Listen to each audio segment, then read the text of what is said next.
rahotannin da ke fitowa daga jihar Kano sun tabbatar da cewa gwamnan jihar Abba Kabir Yusuf yana dab da tafkari da siyasa daga jam'iyyarsa ta NNPP, inda ake sa ran cewa zai koma jam'iyyar APC mai mulki a Najeriya. To sai dai wasu bayanai na nuna cewa ana ci gaba da samun rabuwar kawuna a tsakanin mabiya jam'iyyar ta NNPP sakamakon yadda aka jiyo shugaban jam'iyyar a jihar Kano Dr. Hashimu Dungurawa na lallashin gwamnan da sauran mabiya jam'iyyar akan su dakatar da yunkurin da suke yi na sauya sheka. Da fati ta Kano da ta ƙasa da jagora na ƙasa sanatar Musa Kwankwaso da sauran jagorori duk abin da yake faruwa ba da lamuncewar mu bane, hasali ma duk abin da za mu yi mun yi don su yi haƙuri kar su koma APC saboda haƙƙinmu da ke kansu da kuma haƙƙin jama'ar Kano, amma abubuwa sun ci tira. A madadin mu gaba ɗaya muna sake roƙonsu da su yi wa Allah, su yi wa Annabi Muhammad sallallahu alaihi wasallama, kada su koma ko kada su bar mu ko kar su bar wannan jam'iyya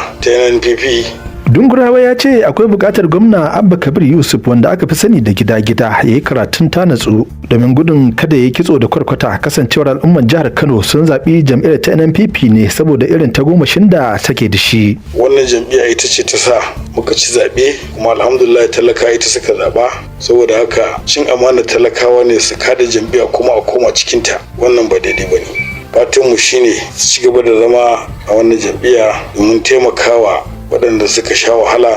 da inganta ilimi da noma da kasuwanci kamar yadda kundin jam'iyyar mu ya tanada. To sai dai a wani mataki na yin biris da wannan bukata ta shugaban jam'iyyar ta jihar Kano, an jiwo mai magana da yawan kungiyar kananan hukumomi na jihar Kano kuma shugaban karamar hukumar Dala Siraju Ibrahim Imam na kira ga takwarorinsa na kananan hukumomin jihar Kano da su fara shirin tattara kayayyakinsu domin barin jam'iyyar ta NNPP zuwa jam'iyyar APC mai mulki. Ana sanar da kowane shugaba na karamar hukuma ya nemi shugabanninsa na kokas da kwamishinoni da kuma duk wanda suke da mukamai na gwamnati domin su tattauna su fidda matsaya kamar yadda mutanen Rogo suka fitar da matsaya. Jagoranmu injiniya Dr. Rabi Musa Kwankwaso da kuma gwamnanmu Abba Kabir Yusuf su kwashe mu gabaki daya domin mu shiga jam'iyyar APC, domin muna ganin shine